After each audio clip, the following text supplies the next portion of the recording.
안녕하십니까. 연세대학교 이봉 교수입니다. 여러분들이 지금까지 유럽과 구글 사례를 잘 들으셨을 거라고 생각이 듭니다만 이제부터는 편안하게 이어폰을 빼고 제가 우리나라 말로 할 테니까 들으셔도 되겠습니다. 저는 오늘 빅데이터로 하나 되는 세상 만들기라는 주제로 우리나라의 빅데이터 사례와 앞으로 공존을 위해서 공공 부분과 우리나라의 민간 부분들이 어떻게 서로 상호작용을 하면 좋을까, 그렇기 위해서 나가야 될 방향이 무엇인가에 대해서 여러분에게 말씀드리도록 하겠습니다. 여러분, 이게 뭘 것 같습니까? 나무 같기도 하고 돌 같기도 하죠. 이거는 아프리카나 호주에서 찾아볼 수 있는 개미집입니다. 실제로 티끌모아 태산이라는 말이 있습니다. 작은 개미들이 이 높이가 4m가 됩니다. 이 4m가 되는 흰 모래집을 만들어서 뜨거운 열기를 피하는 안식처로 살면서 이 지하에서는 버섯도 재배하고 저장도 합니다. 새로운 가치를 창출하는 거죠. 우리도 우리가 모르는 사이에 많은 데이터들을 만들고 있고 새로운 가치들을 창출하고 있습니다. 여러분들 잘 모르시겠지만 매일 쓰고 있는 여러분들이 사용하고 있는 SNS, 티머니 카드, 각종 센서 데이터들이 그런 사례들이 되겠습니다. 이러한 데이터들은 서로 융합되고 합쳐질 때 밸류가 높아지는 의미가 있는 정보들로 다시 거듭나게 됩니다. 자,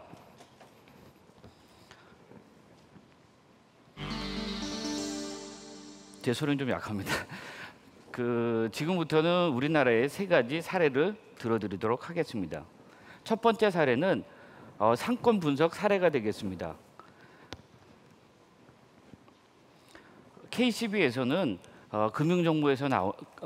금융기관에서 나오는 신용 정보와 통계청의 센서스 데이터를 대상으로 그거를 만들어서 36만 개의 우리나라를 소단위 지역으로 만들었습니다. 그래서 여기서 보시는 것처럼 지하철역 반경 1km 안에 있는 상권도 분석할 수 있도록 다양한 부가 서비스를 제공하고 있습니다.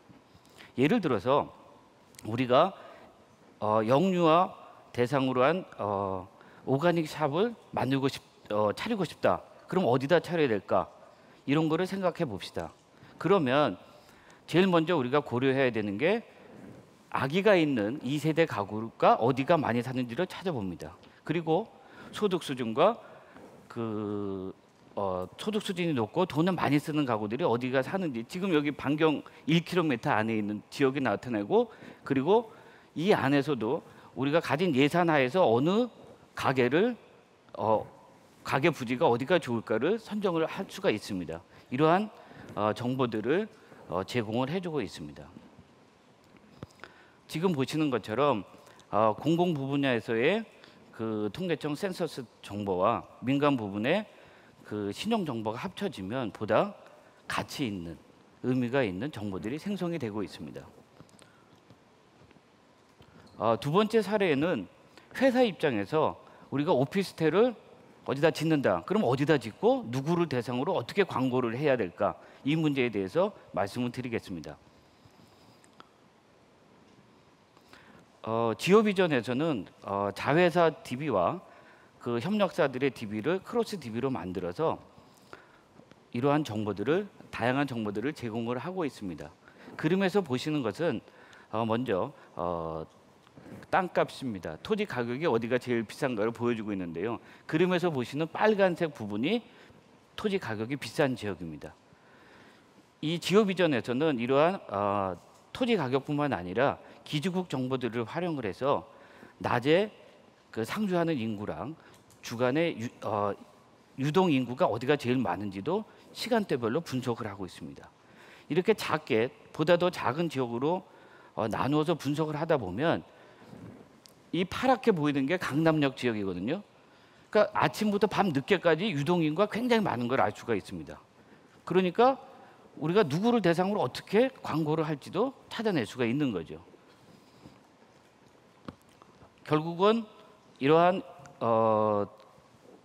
기지국 정보, 각종 공공 정보, SK 다른 그 정보들을 매시업하게 되면 다양한 비즈니스 모델과 서비스들을 찾아낼 수가 있는 것입니다. 공공 분야에서는 어떨까요? 서울시 교통정보센터가 있습니다. 서울시 교통정보센터에서는 버스 회사들로부터 버스 운영 관리라든지 그 서울시에서 CCTV 정보 그리고 경찰청에서 교통 트래픽 정보를 수집을 하고 있습니다. 이런 정보들을 모아서 여러분들이 늘 쓰고 있는 버스 정류장 가보시면 키오스크를 통해서 내가 타려고 하는 버스가 언제 도착할지 여러분들은 아실 수가 있습니다. 그리고 인터넷이나 여러분들 휴대폰을 사용해서 원하는 교통 정보를 얻으실 수가 있죠. 그래서 이런 것들을 제공을 해주고 있습니다. 뿐만 아니라 이 토피스에서는 버스 회사들에게 버스 차간 정보도 알려주고 있습니다. 그러니까 그 전에는 여러분들은 뭐 아직 젊은 학생들은 잘 모르시겠습니다만 10년 전만 하더라도 한 15분, 20분 동안 버스 정류장에 버스를 기다려도 안 옵니다. 그러다 한꺼번에 두세 대 버스가 왔다가 한꺼번에 또 가는 경우도 있거든요. 근데 지금은 그런 게 거의 없습니다. 왜? 이런 토피스에서 정보를 버스 회사에도 알려주기 때문에 차간의 간격, 그러니까 어떤 인터벌로 차들이 가는지 배차 간격도 알려주고 우리들한테는 그 키오스크라든지 휴대폰으로 버스 도착 시간도 알려줍니다. 물론 교통 당국에도 앞으로 우회 도로를 어디로다 깔아야 된다든지 이런 교통 정책에 필요한 정보들을 알려주고 있는 것입니다. 결국은 이런 공공 정보들도 서로가 합쳐지게 되면 여러분들에게 보다 더 많은 복지 혜택을 줄 수 있는 다양한 서비스들을 제공해 줄 수 있는 것입니다. 이러한 사례들을 통해서 우리가 공공정보든 개인정보든 민간정보든 이것들이 합쳐지게 되면 보다 더 새로운 인사이트를 제공을 해주고 비즈니스 모델들도 제공해 준다는 것을 알 수가 있습니다. 자, 그러면은 어떻게 하면 이러한 공공정보와 민간정보들을 유용하게 사용할 수 있을까요? 지금까지 여러분들이 보신 금융정보, 모바일 정보, 교통정보 이런 것들은 우리가 늘 사용하고 있는 정보들입니다.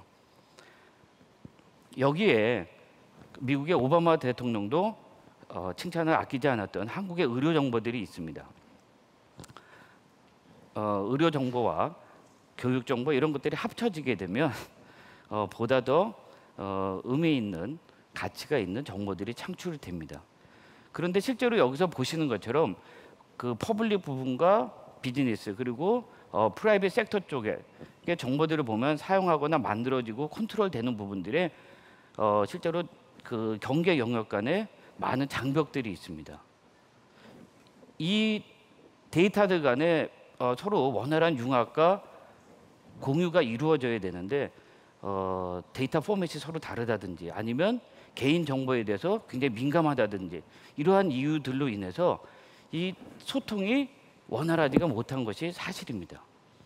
그러니까 이런 것들을 그러면은 어떻게 풀어야 할지를 생각해 보면 현재는 아까 보셨던 그런 공공 정보들도 오픈 API 기반으로 제공을 하고 있습니다만 민간과 코퍼레이션 한다든지 아니면 민간에서도 회사들 간에 서로 데이터를 공유하려면 여러분들이 보시는 것처럼 서비스, 규제, 인프라 이런 측면에서도 상호 원활한 소통이 이루어져야 할 것입니다. 그래서 궁극적으로는 오픈 데이터 컨버전스로 가고 이것이 우리가 원하는 진정한 SOC가 되고 이 SOC를 기반으로 새로운 비즈니스 모델이나 가치들이 창출될 것이라고 생각됩니다.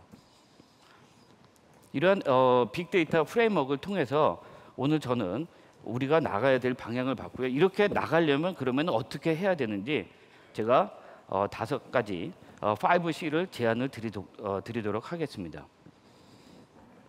실제로 이렇게 이제 공존되는 우리가 다 같이 갈 수 있으려면 상호간에 배려가 있어야 됩니다. 정보를 원하는 사람 그리고 그러한 정보를 데이터를 가지고 있는 사람들이 입장이 다릅니다.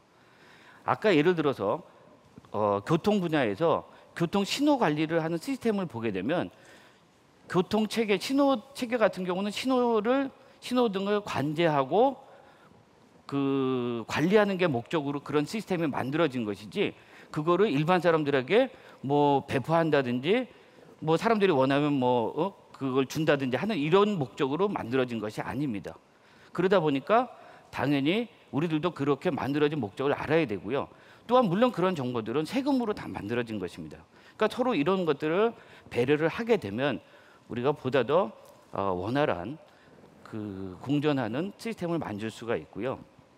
그 다음에 그렇게 되려면 소통의 문제입니다. 같은 분야 안에서도 공공기관 안에서도 그렇고 민간 분야 안에서도 이제는 소통이 필요할 때입니다. 소통하는 방법은 우리가 같이 고민해야 될 문제들이라고 생각이 듭니다. 그 다음에는 앞에서도 많이 나왔던 콜래보레이션입니다. 상호 협력이 있어야 되는데, 특히나 서로 완전히 다른 분야에서 이기종 간에 다른 분야에서 협력이 이루어질 때 훨씬 더 큰 시너지 효과가 발생이 됩니다. 이러한 시너지 효과를 발휘하려면 그냥은 안 될 거라고 생각이 듭니다. 어떻게 해야 되죠? 룰이 있어야 됩니다. 어떤 시스템에 기반한, 룰에 기반한 그 협업 방안이 마련이 되어야 될 것이라고 생각이 됩니다. 그래서 서로 다른 이기종 간의 산업이나 서비스들이 합쳐졌고 협력이 이루어져야 될 거라고 생각이 됩니다. 그 다음에는 컨트롤입니다. 실제로 여러분들이 필요로 하는 정보, 우리가 지금 얘기하고 있는 빅데이터들도 조정이 필요합니다. 많이 알고 계신 프라이버시, 시큐리티, 트러스트, 이런 문제들을 누가 조정할 겁니까? 그리고 어떻게 할 겁니까? 이런 것들에 대해서 우리가 심각하게 고민을 할 때가 됐습니다. 그 다음에 마지막으로는 융합입니다.